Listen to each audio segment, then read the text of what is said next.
अस्सलाम वालेकुम viewers, welcome to my channel a chemistry. मैं हूं आपका होस्ट इमरान आबिद।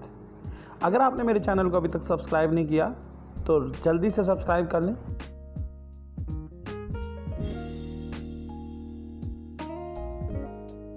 वीडियो में हम कंटिन्यू करेंगे एफएससी पार्ट 2 के चैप्टर 4 को। उसमें हम ग्रुप 6A एलिमेंट्स को पढ़ेंगे। ग्रुप 6A एलिमेंट्स के अंदर oxygen, sulphur, selenium, tellurium and polonium है। फर्स्ट 4 जो एलिमेंट्स ऑक्सीजन से tellurium, all these are non metals except polonium which is a radioactive metal. अच्छा, इस ग्रुप के एलिमेंट्स को कैल्कोजेंस भी कहा जाता है। अब क्यों कैल्कोजेंस कहा जाता है? Because they are copper giver. They are mainly found in copper ores. इनके जो ओर्स हैं वो कॉपर की फॉर्म में ज़्यादातर पाए जाते हैं। ठीक है। अच्छा, नेक्स्ट अगर हम इसमें देखते हैं, इनमें सबसे ज़्यादा इनके आयनाइजेशन एनर्जी हाई हैं, बहुत ज़्यादा हाई हैं, क्योंकि नॉन मेटल्स हैं ज़्यादातर सिवाय पोलोनियम के, तो बहुत मुश्किल से इलेक्ट्रॉन लूज़ करते हैं। और नीचे की तरफ तो डिक्रीज़ करे सबसे ज़्यादा ऑक्सीजन की ही है आयनाइजेशन एनर्जी। इलेक्ट्रॉन नेगेटिविटी भी देखें सबसे ज़्यादा ऑक्सीजन की है, लेकिन मेल्टिंग एंड बॉइलिंग पॉइंट अगर देखें तो सबसे ज़्यादा इधर टेल्यूरियम के हैं। बाकियों के मुकाबले में मेल्टिंग एंड बॉइलिंग पॉइंट दोनों तरफ से जो हाई रेंज है वो किसकी है? टेल्यूरियम की। और सबसे low melting and boiling point oxygen के हैं इस ग्रुप के अंदर। डेंसिटी सबसे ज़्यादा पोलोनियम के है। ठीक है जी। अब आगे नेक्स्ट मूव करते हैं, देखते हैं वो जनरल कैरेक्टरिस्टिक्स मोस्टली मैंने आपको ये बता दी हैं। इसमें देखिए इन्होंने ये बताया कि एलोट्रोपी जो है वो सारे शो करते हैं। यहाँ पे सबके कुछ ना कुछ एलोट्रोप्स बताए गए हैं, आप इसको पॉज करके यहाँ देख सकते हैं। इसके अलावा अगर इनकी वैलेंसी की बात करें या ऑक्सीडेशन स्टेट की बात करें तो ऑक्सीडेशन स्टेट इस ग्रुप में 3 ऑक्सीडेशन स्टेट हैं, +2, +4 एंड +6। -2 भी है ऑक्सीडेशन स्टेट। देखिए 3 तरह के oxidation 2, 4 and 6 oxidation state show कर रहे हैं। 2 तो ये शो करते हैं जो इनके वैलेंस के अंदर 2 वैकेंसीज़ होती हैं। ठीक है, 2 वैकेंसीज़ हैं जिनकी वजह से ये शो करते हैं। 6 इलेक्ट्रॉन इनके वैलेंस में होते हैं, 2 इलेक्ट्रॉन इनको चाहिए होते हैं, तो 2 तो वैकेंसी होने की वजह से इनके अंदर 2 खाली जगह हैं, जिनकी वजह से अब देखें इनकी जो वैलेंस इलेक्ट्रॉनिक कन्फिग्रेशन होती है वो होती है NS2NP4। P में 4 है, यानी 6 होने चाहिए, 2 की जगह है। अच्छा, फिर अब जो ऑक्सीजन है वो तो ऑक्सीजन मोस्टली जो है वो 2 की ही ऑक्सीडेशन स्टेट शो करता है। जिस तरह नाइट्रोजन ने अपना उसमें वैलेंसी जो थी उसकी हमने बात की थी कि वो 3 शो करता है। ऑक्सीजन जो है वो ज़्यादा नहीं शो कर पाता। उसकी क्या वजह? क्योंकि उसके अंदर वैकेंट डी ऑर्बिटल नहीं है। जो वैकेंट डी ऑर्बिटल है ना, ये होना बड़ा ज़रूरी है। अब देखें ना, अगर आप 3s2 3p4 आगे 3d खाली पड़ा हो, अगर एम्प्टी पड़ा हो, तो अब यहाँ से अगर तो p3 p4 है, एक इलेक्ट्रॉन आगे चला गया तो d में एक चला गया, तो 3 इधर हाफ फिल्ड हो जाएंगे और एक इधर हाफ फिल्ड हो जाएगा, तो कितने 4 हो गए। और अगर s में से भी आगे एक चला जाता है तो 4 ऑलरेडी थे, एक और आगे चला गया है, तो टोटल 6 हाफ फिल्ड हो जाते हैं। तो जब एक इलेक्ट्रॉन एक्साइड होता है P में से तो 4 हाफ फिल्ड हो जाते हैं, और जब S में से भी एक्साइड होकर आगे चला जाता है तो 6 हाफ फिल्ड होते थे। तो 4, 6 की जो है वो ऑक्सीडेशन स्टेट शो करते हैं। ये मेंशन किया गया यहाँ पे। अगर देखें ऑक्सीडेशन स्टेट जो 2 अनपेयर्ड इलेक्ट्रॉन P ऑर्बिटल के अंदर, उसकी वजह से +4 तो तब शो होती है जब एक इलेक्ट्रॉन P में से आगे D में चला जाता है, और +6 तब शो होती है जब एक और S में से आगे D में चला जाता है। तो ये ऑक्सीडेशन स्टेट शो करते हैं। अकरेंस की बात करते हैं। नेक्स्ट अकरेंस ऑक्सीजन और सल्फ़र की ही बात की गई, बाकियों की डिस्कशन नहीं की गई। ऑक्सीजन एयर के अंदर आपको पता है 21% एयर के अंदर पाया जाता है। इसके अलावा आपको पता है कि अर्थ क्रस्ट में भी ये पाया जाता है, ओशंस के अंदर पाया जाता है कंबाइंड स्टेट में 89%। लाइमस्टोन, चाक वगैरह जो मिनरल्स हैं 48% ऑक्सीजन है। सिलिका, फ्लिंट, क्वार्ट्ज वगैरह, इसके अंदर 53% जो है ऑक्सीजन है। ठीक है, तो ऑक्सीजन तो काफ़ी आसपास हमारे मौजूद है, फ्री स्टेट में भी और कंबाइंड स्टेट में भी। अब अगर सल्फ़र की बात करें तो सल्फ़र कंबाइंड और फ्री स्टेट दोनों में वो कह रहा है पाया जा रहा है। कंबाइंड स्टेट में देखें इसके कुछ और हैं, ये भी आपने याद कर लेने हैं। गैलिना है, lead sulphide, zinc blende, zinc sulphide, cinnabar, mercurous sulphide and stibnite, tin का जो सल्फाइड है, copper pyrite Cu2s and Fe2s3, iron pyrite FeS2 and then कुछ और आल्सो इन द सल्फेट्स की फॉर्म में भी, जिप्सम जैसे कैल्शियम सल्फेट चैप्टर 2 में पढ़ा था, हैवी स्पार बेरियम सल्फेट को कहते हैं, ये भी आपने चैप्टर 2 में देखा था। तो ये तो सल्फ़र के कुछ और हैं, इनको आपने याद रखना है। साथ सल्फ़र जो है वो एनिमल और वेजिटेबल्स के अंदर, ओनियन आप अक्सर देखें, आप काटते हैं घर में ओनियन वगैरह तो आपके आंखों में आंसू आते हैं, तो भी कहा जाता है सल्फ़र की वजह से उसके अंदर पाए जाते हैं। ठीक है, onion, garlic, mustard hair, many oils, eggs वगैरह के अंदर जो है वो सल्फ़र सिस्टीन प्रोटीन है, मिथ्योनिन अमाइनो एसिड है, उनके अंदर भी पाया जाता है।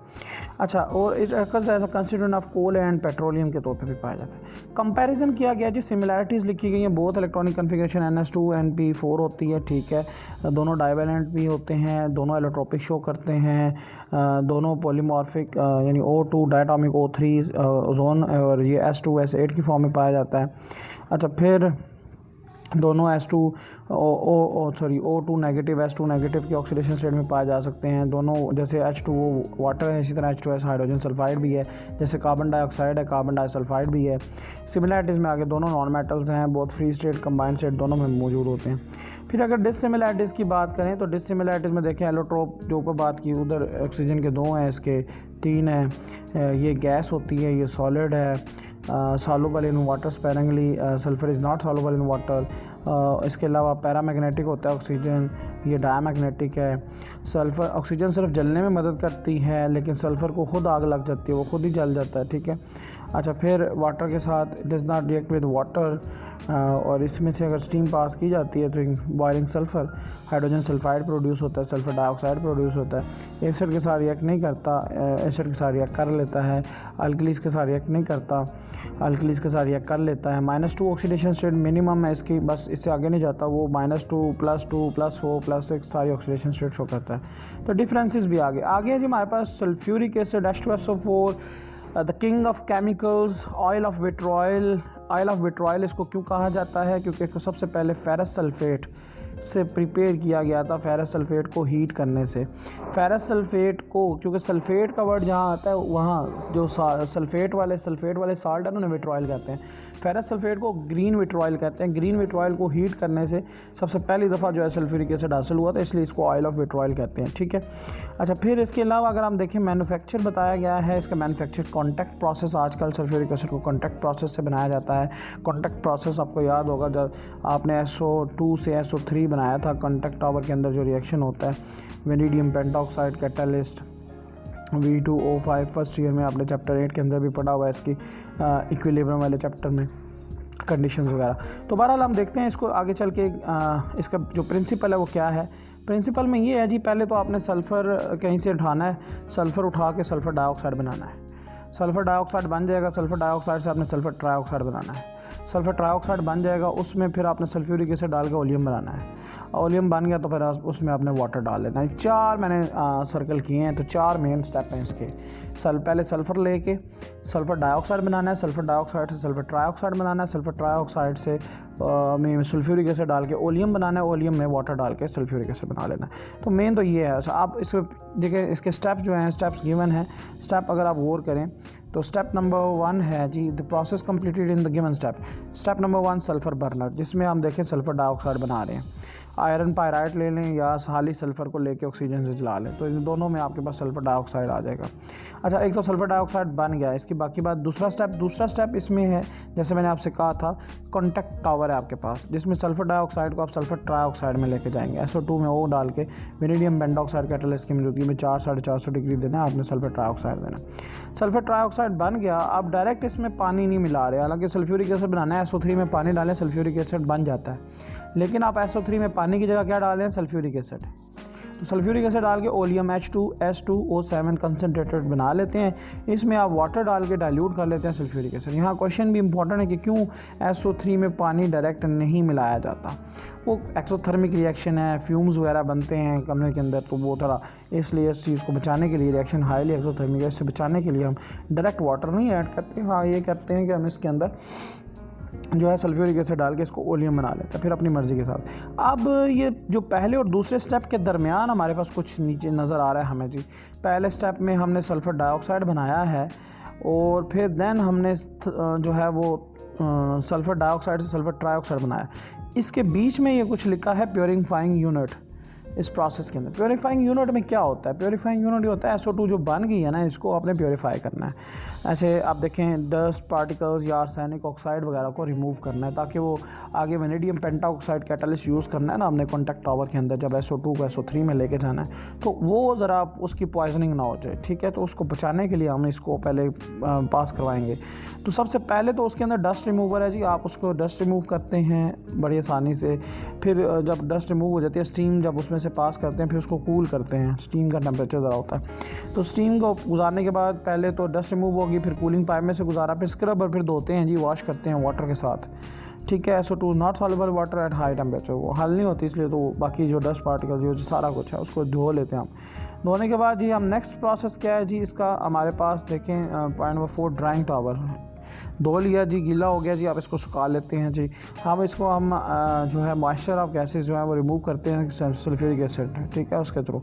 फिर जी आर्सेनिक प्योरीफायर, ये आपको पता होना चाहिए कि इसमें आप क्या चीज़ ऐड करते हैं। Freshly prepared ferric hydroxide FeOH thrice, FeOH thrice, ये फेरिक हाइड्रोक्साइड है जो आर्सेनिक प्योरीफायर, आर्सेनिक के जो कंपाउंड्स हैं उनको अपने अंदर डिज़ोल्व करके अपने साथ रिएक्ट करके अलग कर लेगा, ठीक है। हाँ जी, नेक्स्ट फेरिक हाइड्रोक्साइड ने तो आर्सेनिक प्योरीफायर का काम कर दिया। देन टेस्टिंग बॉक्स है देखने के लिए कि यार कोई चीज़ रह तो नहीं गई, उसमें कोई ऐसा मसला, कोई आर्सेनिक या ऐसे कोई इम्प्योरिटी वगैरह तो नहीं रहेगी, तो वो चेक करके फिर आगे कॉन्टैक्ट टावर में आ जाता है SO2, और SO2 से SO3 बन जाता है। SO3 में आप फिर सल्फ्यूरिक एसिड डालते हैं, ओलियम बनता है H2SO7, एंड देन उसमें आप उसको डाइल्यूट करके जो है वो सल्फ्यूरिक एसिड को किसी भी कंसंट्रेशन पे हासिल कर सकते हैं, ठीक है। नेक्स्ट अगर आप देखें, ये सारा प्रोसेस जो है वो फ्लो चार्ट की फॉर्म में भी दिखाया गया है, ठीक है। पहले ये बर्नर है जहाँ सल्फर डाइऑक्साइड बनेगा, फिर ये प्योरीफाइंग यूनिट है, सारे का सारा ये प्योरीफाइंग यूनिट है, इसमें से गुजारने के बाद ये कॉन्टैक्ट टावर है, यहाँ SO3 बनेगा, इसके बाद ये एब्जॉर्प्शन टावर है जहाँ सल्फ्यूरिक एसिड डाल के उससे ओलियम बनाया जाएगा, ठीक है जी। ये आपका ओवरऑल प्रोसेस है। अब नेक्स्ट बात करते हैं फिजिकल प्रॉपर्टीज़ आ जाती हैं सल्फ्यूरिक एसिड की। इसमें अगर आप देखें इसका बॉइलिंग पॉइंट, फ्रीजिंग पॉइंट मैं नोट कर लें, स्पेसिफिक ग्रेविटी है, और इसके अलावा इसके बारे में क्या लिखा है जी, नॉन कंडक्टर, प्योर एसिड तो नॉन कंडक्टर होते हैं चाहे जो भी हो, सिर्फ वो एक्वस सोल्यूशन की फॉर्म में गुड कंडक्टर होता है जब उनमें पानी मिक्स हो जाता है। बाकी आप इसको यहाँ पे मुख्तलिफ इसकी फिजिकल प्रॉपर्टीज़ को रीड कर सकते हैं पॉज करके। रिएक्शंस की बात करें तो ऑर्डिनरी स्टेबल टेम्परेचर पे जो सल्फ्यूरिक एसिड स्टेबल है, बट लेकिन हीट करते हैं तो डिसोसिएट हो जाता है जी, इसमें से वाटर निकल जाता है। स्ट्रॉन्ग एसिड है, कोई बात नहीं, इसमें कोई शक नहीं है कि जी ये स्ट्रॉन्ग एसिड है। Reaction as an acid, acid के वो रिएक्शन आपको पता है, एसिड जब बेस के साथ रिएक्ट करता है सॉल्ट और वाटर बनाता है, और एक डाई बेसिक एसिड है तो 2 सीरीज़ ऑफ सॉल्ट देता है, पहले एक H रिमूव हुआ फिर दूसरा H रिमूव हुआ, showing that is a dibasic acid.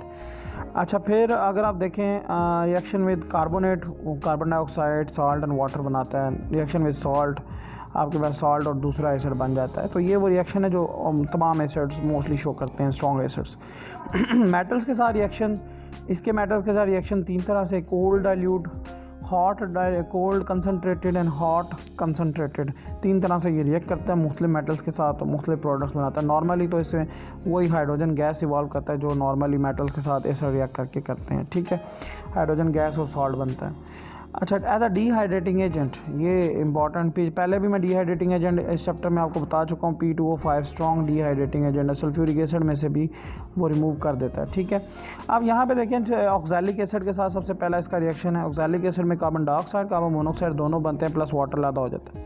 Formic acid में जस्ट कार्बन मोनोक्साइड और वाटर, ये थोड़ा सा डिफरेंस याद रखना है, ऐसा पूछा जा सकता है। इथाइल अल्कोहल में से इथीन बन जाएगा, 180 डिग्री पे, यहाँ पे 100 लिखा है लेकिन आगे चल के आप 180 पढ़ेंगे, 140 पे ईथर बनता है। तो आगे देखें जी, नेक्स्ट आपके पास इसमें क्या है, हाँ जी, शुगर के साथ, ग्लूकोज के साथ कार्बन प्लस वाटर, सुक्रोज के साथ कार्बन प्लस वाटर, स्टार्च के साथ कार्बन प्लस वाटर, ठीक है, मतलब उनमें से वाटर टोटली अलग करके कार्बन लाता और हाइड्रेट यानी वाटर लाता, कार्बोहाइड्रेट है ना तो हाइड्रेट ऑफ कार्बन, कार्बन लाता और हाइड्रेट यानी वाटर लाता कर देता है, ठीक है। As an oxidising agent oxidise भी करता है, ये मैंने पहले भी शुरू में बताया सल्फर यहाँ पे +6 मैक्सिमम ऑक्सीडेशन स्टेट में पाया जा सकता है, तो ये रिड्यूसिंग एजेंट कभी भी नहीं एक्ट करेगा, ऑक्सीडाइजिंग एजेंट के तौर पे ही एक्ट करेगा। ठीक है, क्योंकि इसके पास आगे जाने की कोई पॉसिबिलिटी नहीं है। इसके अलावा गैसेस के साथ रिएक्शन SO3 के साथ ओलियम बनाता है, ऑलरेडी हम पीछे पढ़ चुके कॉन्टैक्ट टावर के अंदर। रिएक्शन में बेंजीन सल्फोनिक एसिड, बहुत सल्फोनेशन का रिएक्शन बेंजीन के चैप्टर में। प्रेसिपिटेशन रिएक्शन बेरियम क्लोराइड के साथ रिएक्ट करके बेरियम सल्फेट, चैप्टर 2 में पढ़ा था कि sulphates of alkaline earth metal में बेरियम का सल्फेट हल नहीं होता, नीचे बैठ जाएगा। इसी तरह लेड का सल्फेट भी हल नहीं होता, नीचे बैठ जाएगा। प्रेसिपिटेशन रिएक्शन है। द ऑक्सीडाइजिंग एजेंट, तो अक्सर जो सल्फ्यूरिक एसिड है वो यूज़ होता है KMnO4 के साथ या K2Cr2O7 के साथ। जब ये रिएक्ट करता है तो असल में ये ऑक्सीजन प्रोड्यूस करता है और एज एन ऑक्सीडाइजिंग एजेंट ये ऑक्सीजन जाके आगे चीज़ों को ऑक्सीडाइज करता है। एंड देन लास्ट पे इसके यूजेस, आप इसको यहाँ पे रोक के इसके यूजेस को पढ़ सकते हैं। बहुत ज़्यादा इसके यूजेस हैं, इसी वजह से इसे किंग ऑफ केमिकल्स कहा जाता है कि बाकी बहुत सारे केमिकल्स या बाकी बहुत सारी अशिया बनाने में इसका इस्तेमाल होता है। ठीक है, बल्कि एक मुल्क के जो इंडस्ट्रियल प्रोग्रेस है वो चेक ही सल्फ्यूरिक एसिड से की जाती है। ठीक है जी, इसके बहुत सारे यूजेस हैं। एक्सप्लोसिव बनाने में अगर क्या बात करें तो बैटरीज बनाने में, डिहाइड्रेटिंग एजेंट है के तौर पे, लेबॉर्ट्री रिएजेंट के तौर पे, textile, iron, steel, leather, paper industry, हर तरह की इंडस्ट्री के अंदर इस्तेमाल हो रहा है। फर्टिलाइजर्स बनाने में इस्तेमाल हो रहा है, पेट्रोलियम में रिफाइनिंग के तौर पे इस्तेमाल हो रहा है, manufacture of HCl, H3PO3, nitric acid वगैरह में इस्तेमाल हो रहा है। बहुत ज़्यादा इस्तेमाल हैं इसके, ड्रग, डिसइंफेक्टेंट, प्लास्टिक, डाइज वगैरह सबके प्रिपरेशन में इस्तेमाल हो रहा है। This is all about your chapter number 4। इंशाल्लाह वेरी सून चैप्टर नंबर 5 भी आप अपलोड कर दिया जाएगा। बहुत शुक्रिया। लाजमी मेरे चैनल को सब्सक्राइब करें और अपने दोस्तों के साथ शेयर करें। अल्लाह हाफ़िज़।